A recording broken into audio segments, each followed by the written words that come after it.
Oh, well, thanks, everybody. Good to be here with Governor DeSantis. Westminster Baldwin Park is really an extraordinary facility. Not a single coronavirus case in this facility. That's a testament to these extraordinary healthcare workers that we just had an opportunity to address. I want to thank Shirley and family for the great work that you've done here.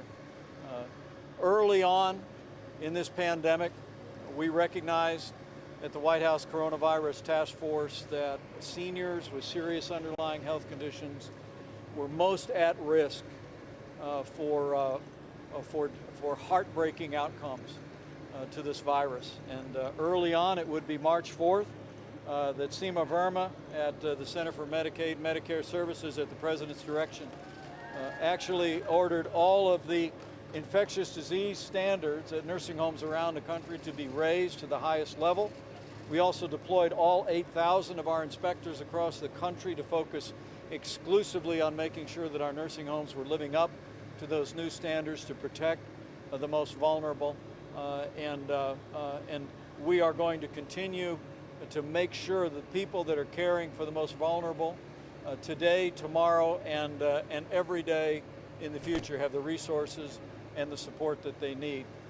Governor, the boxes that we arrived with today were brought here on Air Force Two, but they're just simply part of the delivery of similar personal protective equipment that's going as we speak to 15,400 nursing homes across the country. And Governor, our pledge to you is we're going to continue to make sure that your healthcare workers, including those who serve in nursing homes and long-term healthcare facilities, have the resources to protect themselves while they're protecting the most vulnerable.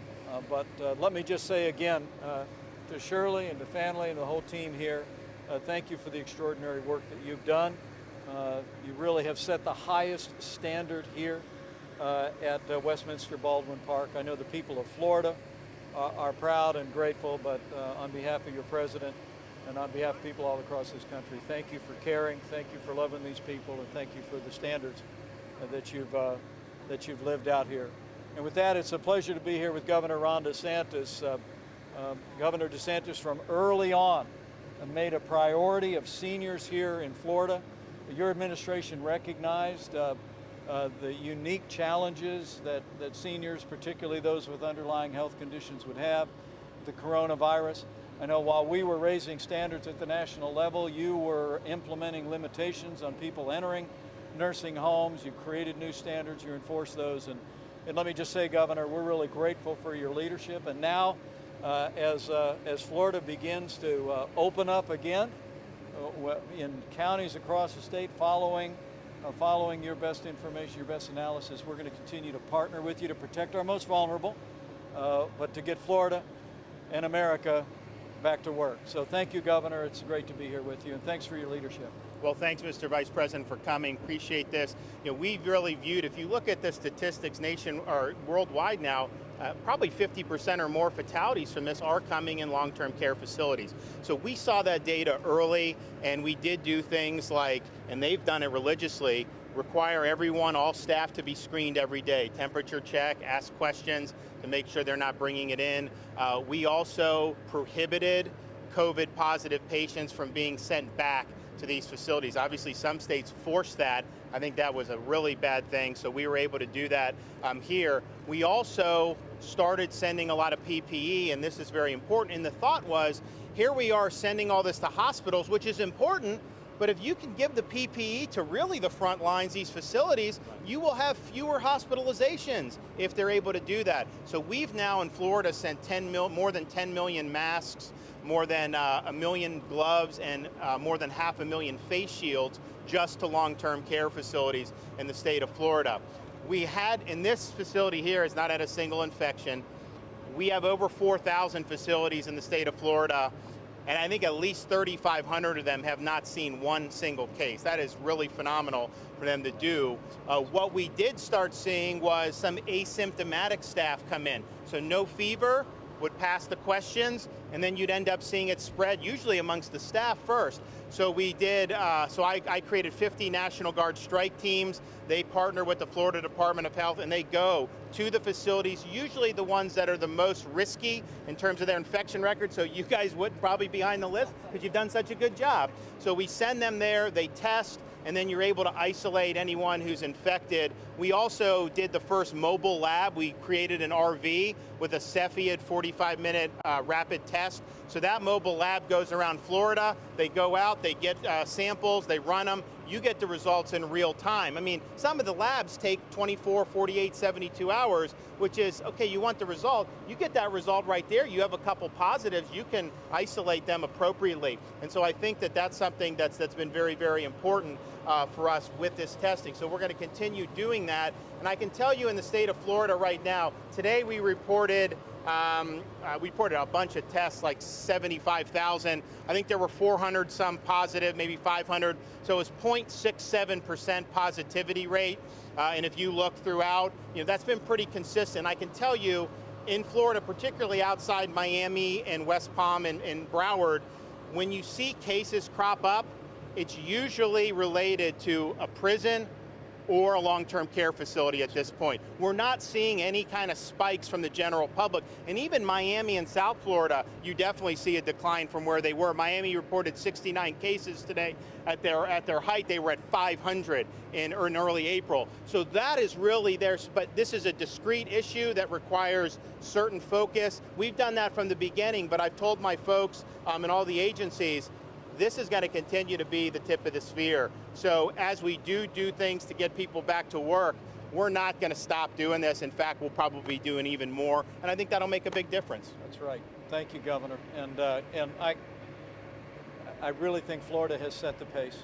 I mean, you have a large senior population here, and the way you've deployed testing, the way you implemented and echoed and federal guidance is commendable.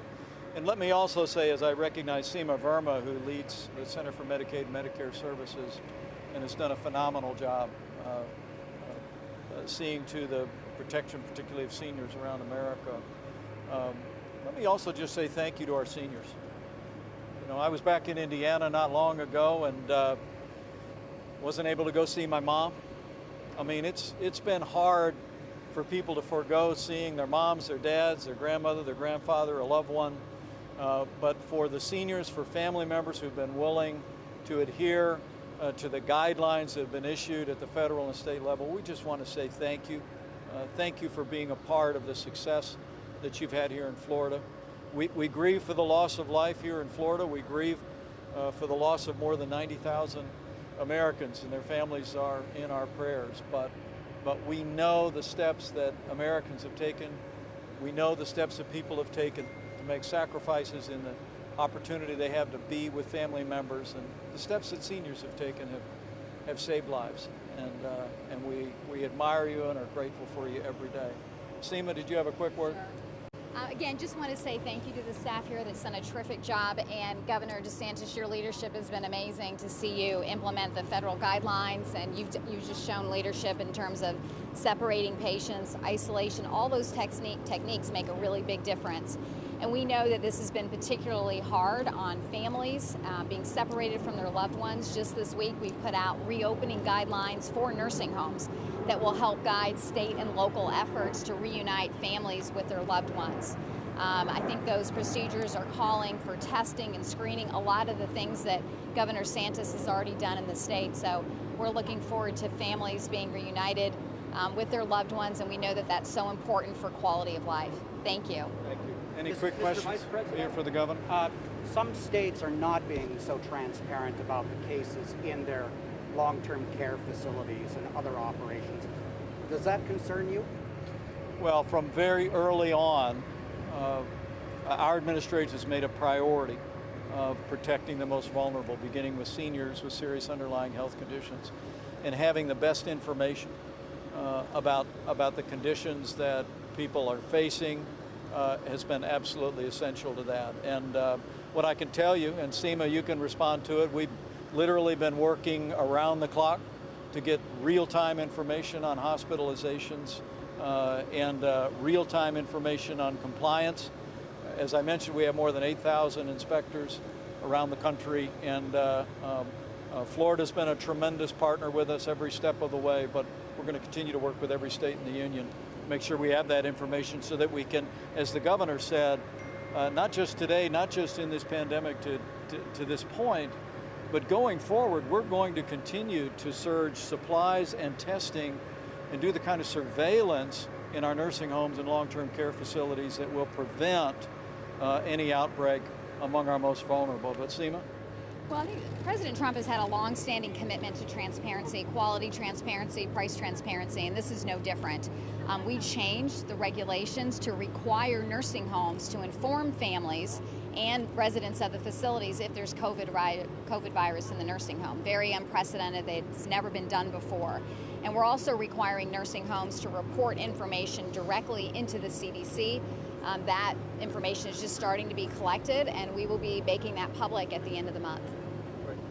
Any other questions? Go ahead.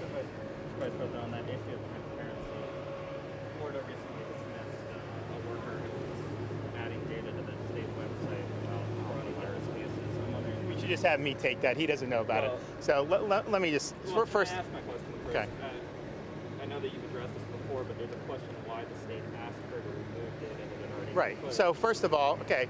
So one, she's not a data scientist. She's somebody that's got a degree in journalism, communication, and geography. She is not involved in collating any data. She does not have the expertise to do that. She is not an epidemiologist. She is not the chief architect of our web portal. That is another false statement. And what she was doing was she was putting data on the portal which the scientists didn't believe was valid data.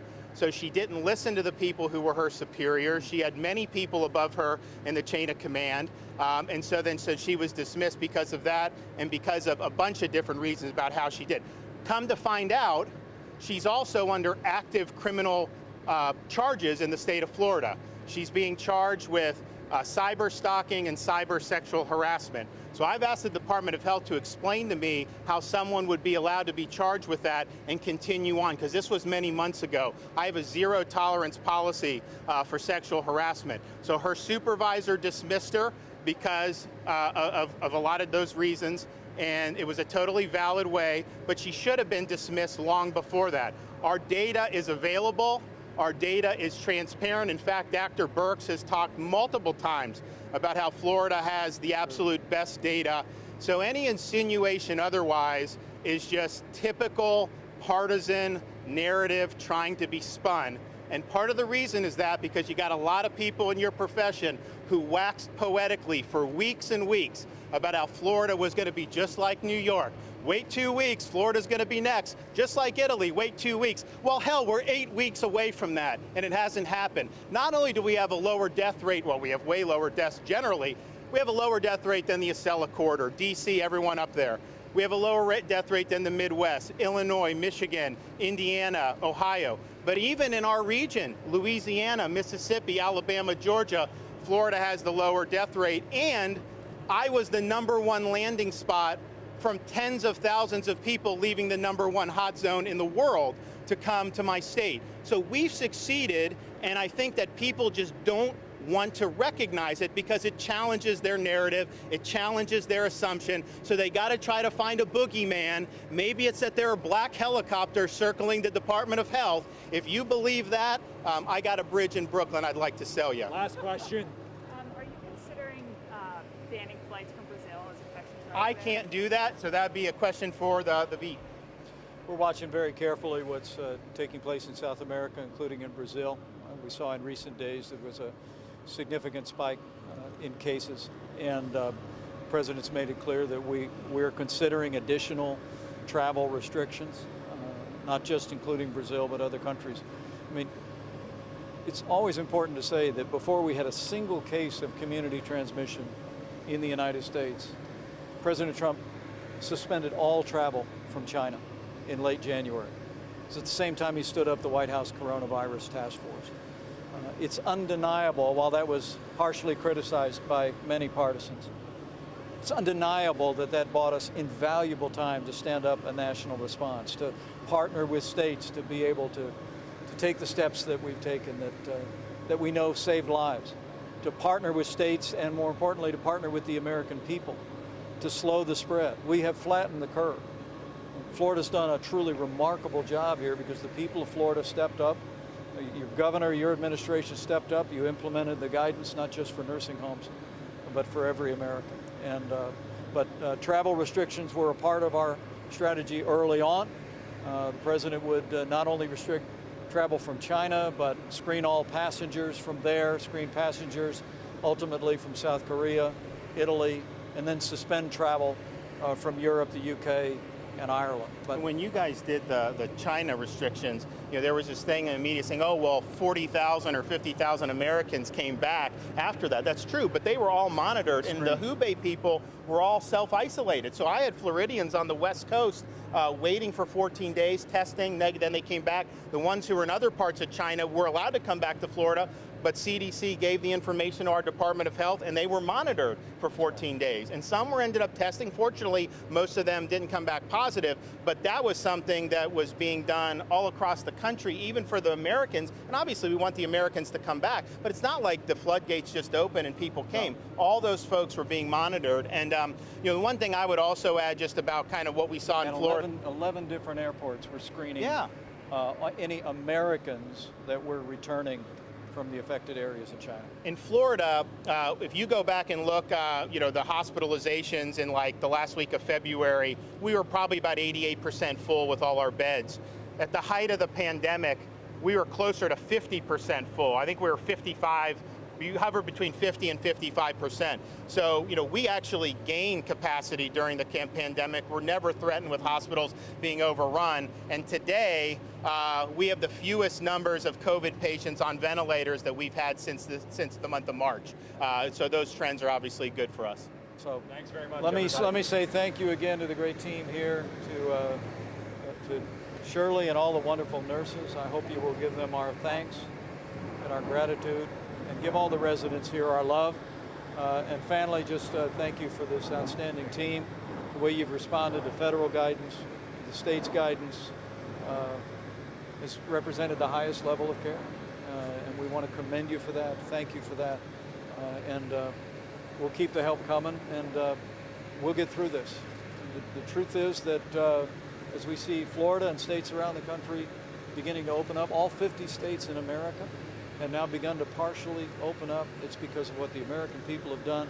It's because of our partnership with governors like Governor DeSantis, and it's because of the leadership that President Trump provided from early on. We have a ways to go, but we can see light at the end of the tunnel, and Governor, we thank you so much for your strong leadership here, particularly on behalf of our cherished seniors here in Florida. And to them, again, I want to say thank you. Thank you for the sacrifices that you have made and your families have made during this challenging time, and God bless you all. Did the president tell you he was taking hydroxychloroquine before he announced